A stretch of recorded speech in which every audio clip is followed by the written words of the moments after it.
Good morning. It is Saturday, November 20th. Down at the boat, waiting for the guests to get here for the day. Going out doing some tog fishing. Got a bushel of greenies, some clams for some sea bass. We decided to switch it up, and yeah, we'll see how it goes. Sun's coming up now. Looks like it should be a beautiful day out. We'll see you guys out there.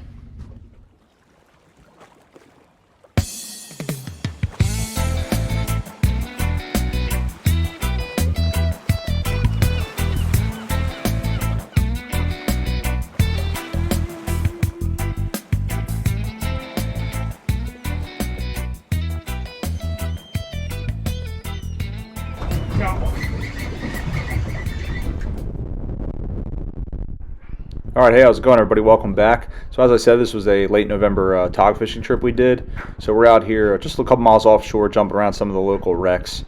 And yeah, we're getting set up on the spot here. You see me here cut up some bait. Bait of choice, again, is green crabs for tog fishing, but we also brought some sea bass, as you heard me say in that intro.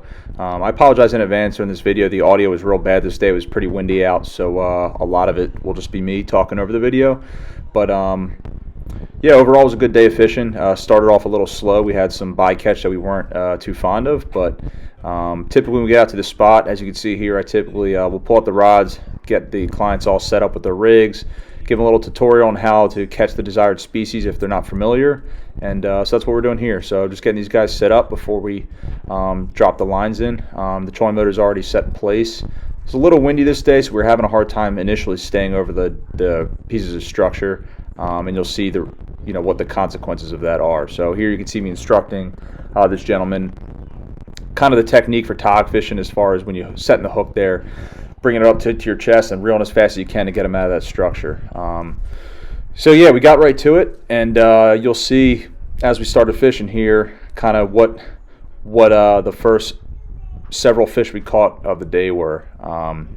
So you'll see here there were spiny dogfish, little sharks, stuff like that.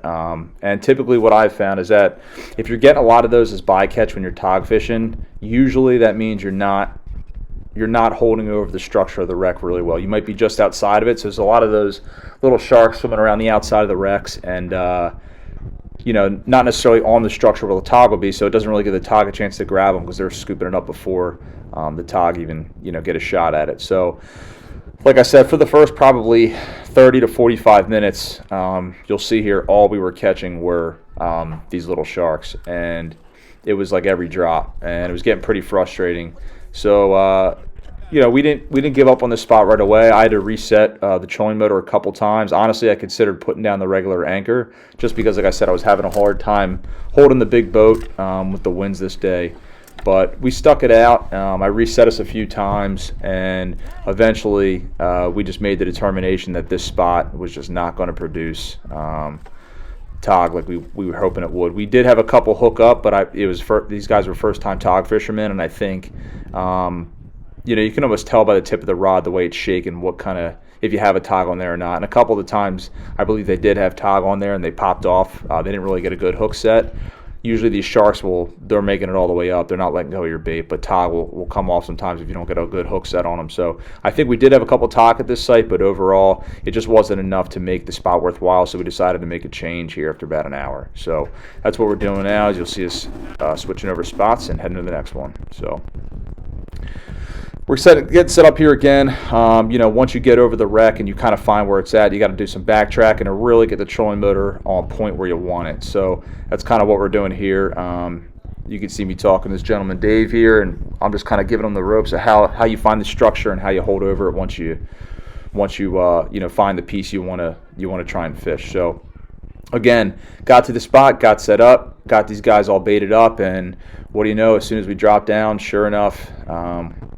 Yeah, we're right back onto the sharks. So pretty frustrating. It started to put some doubts in everybody's mind. I was confident we'd still get on them, but when you move spots after being somewhere else for an hour, being plagued by these things, or when you're flounder fishing, sea robbing, it's pretty discouraging. And sometimes you just it's hard to make the choice to stay or to move. So as you can see, I think we caught 1 or 2 sharks at this location, and then you'll see here we reel up another shark, but simultaneously one of the other gentlemen on the other side of the boat hooks up, and yeah, it's finally going to be the desired species. So took a little while, took about probably an hour to an hour and a half to really get on some tog, and even the first couple we caught were pretty small.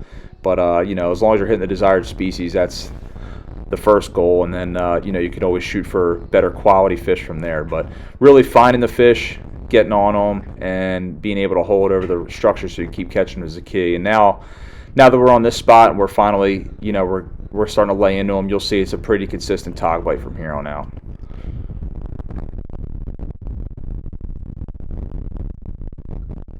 So you'll see me on the remainder of this video kind of running all over the place, baiting hooks up and then taking these short fish off. So we had a decent shorts to keeper ratio here. Obviously majority of the fish were a little short, which you hope for better quality fish, but beggars can't be choosers. You know, we did end up getting a limit this day, which was awesome. We were out for I think 5 or 6 hours.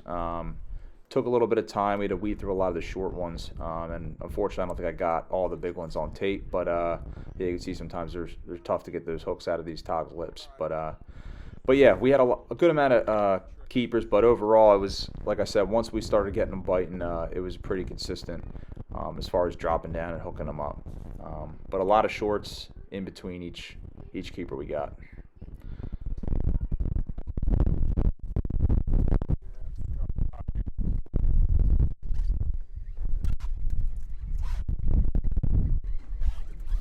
Got one on.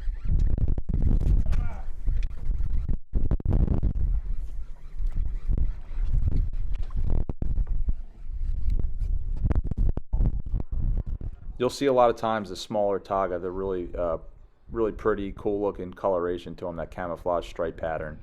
I've noticed that a lot of the younger, smaller fish have a more distinguishable or unique pattern to them than the bigger fish do.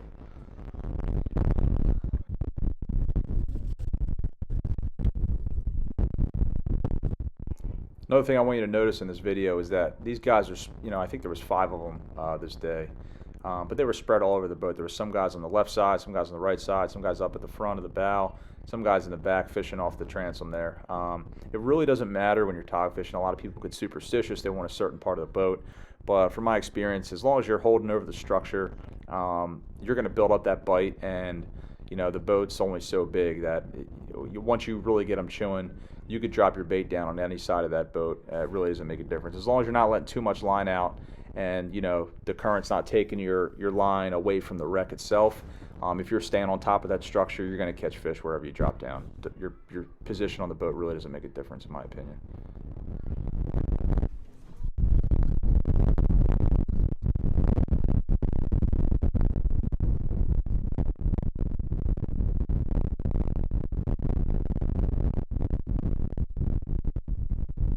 Barely short.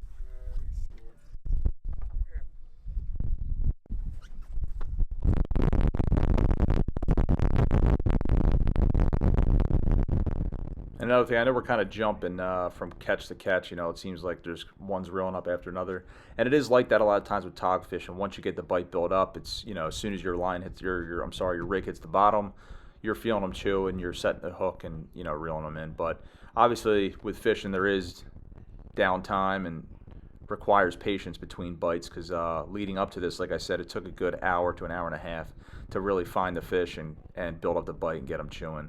Sometimes it only takes 10 minutes, but other times it could take a lot longer. So you just got to be patient, and, you know, don't have the misconception that every time you go out fishing for tog, it's, you know, it's dropping real fish, and it takes some work to find them once in a while.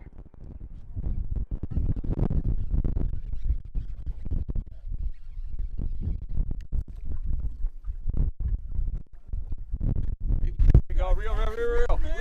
He's gonna pull you down the wreck. Damn. All right, so here you can see he's clearly snagged, but he does have a fish on the line. A lot of times with these tog, too, it looks like, there you go, he just got it out there. A lot of times what these fish will do is, when you hook them up, if you saw me instructing him in the beginning of the video, you've really got to lift up to, you know, up high to your chest to pull that out of the structure, and then start reeling immediately, because otherwise the tog are going to pull you right down into the structure of the wreck, and a lot of times they'll break you off. So what I've seen is sometimes what will happen is, just like happened here, If you don't do that and get them out right away, they'll swim down the wreck and they'll try and wait you out, and it'll feel like you're snagged, but there'll still be a fish on the line. If you just give them a little bit of slack and a couple seconds time, a lot of times they'll move that weight just enough to where you can pull them out and not lose the fish. But other times, you know, if you get impatient, you try and muscle them out, you'll break off your line, because we are using pretty thin braid, and you'll lose the fish. So if that happens and they go down the structure, just wait them out, give it a few seconds, and see if they'll come out on their own without you having to muscle them out.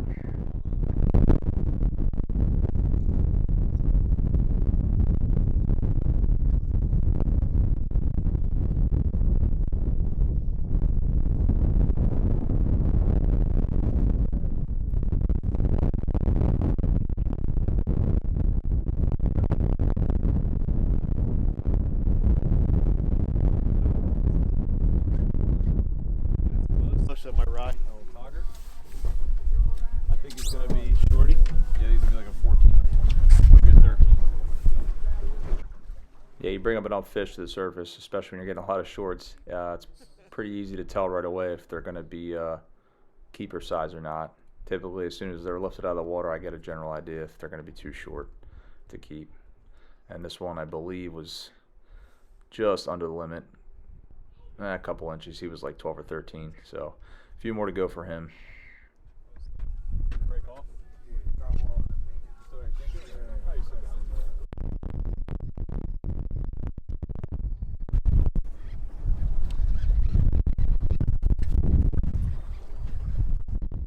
So Dave's hooked up, and right there, boom, double hook up. That's always a great sight to see, and it's always fun when you got multiple guys hooked up on the boat.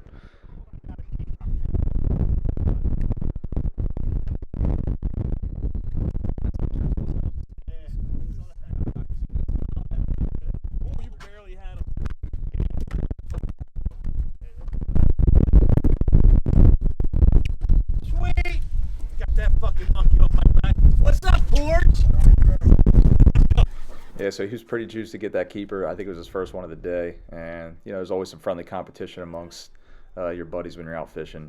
Just makes the day that much more fun. Oh, slapped it against Don's head.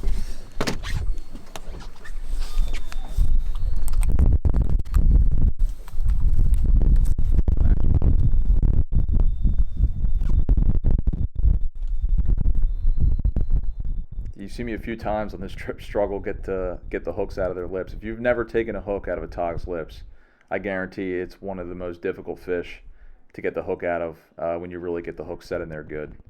Just take my word, if you've never done it, it is not easy. Use a D-hooker, use a pair of pliers, not your bare hands. He's got a chunk out of him. What up? Get the shit out of him. Yeah, so if you were watching this video for the thumbnail, there's the fish. So he was just about keeper size. He might have been a little shy, but I don't know if I would have kept him either way, because we weren't 100% what caused that wound there. After looking at some pictures close up, I had a couple of theories. You know, it could have been something taking a bite out of it, but I don't believe that's the case. I think it was probably a foul hooked fish at one point or another. And, you know, maybe it rotted out a little bit like it did. However, it did look kind of fresh. So another possibility is that it was speared by a spear gun. Although the location we were at, really, it's not really doable to spear a fish. So these fish do move a lot, so it's possible it was, you know, in shallower, clearer waters, and it could have been speared at one point. But I think my theory is that it was probably foul hooked at one point, released, and it kind of just rotted out a little bit to the point it was. Unfortunately, the fish will probably die eventually from it, but we didn't keep it either way, just to be safe. But yeah, let me know in the comments what you think happened to this fish. I'm curious of other people's opinions on what possibly could have caused that injury there.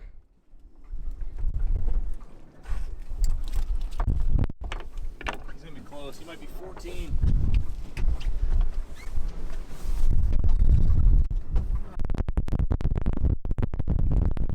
Ooh, that's a nicer one. What do you think? It'll be close. Might keep. Yeah, so after this fish here, we had about 45 minutes left in our trip. So we packed it up and started to head back. But I always like to stop at the inlet on the way back and try and fish those rock piles. We were, I think, one fish short at this time of our limit. So this was another short fish. So we decided to pack it up, head back in, and prior to calling it a day, we joined the rest of the fleet all along the rock pile there. You'll see how many boats were out there. There had to be 20 or 30 on this mid-November day. But we put out the trolling motor. Again, another advantage to a regular anchor. Got nice and close to the rocks. We're fishing for maybe 20 or 30 minutes, and with about 10 minutes left, Porgy pulled up a nice keeper to end the day. You'll see here he's pretty stoked about it. But overall, it was a great day of fishing. Ended with this great fish, and everybody had a good time. So, everybody went home with a lot of meat, and it was a good day. So, if you guys like this video, please leave us a comment. Subscribe to the channel if you're not subscribed, and hit that bell so you get notified for future content. Leave us a comment of anything else you may want to see, and I appreciate you guys for watching. We'll see you on the next one. Nice. Picture of Porgy falling over. About time. Where the hell's your camera?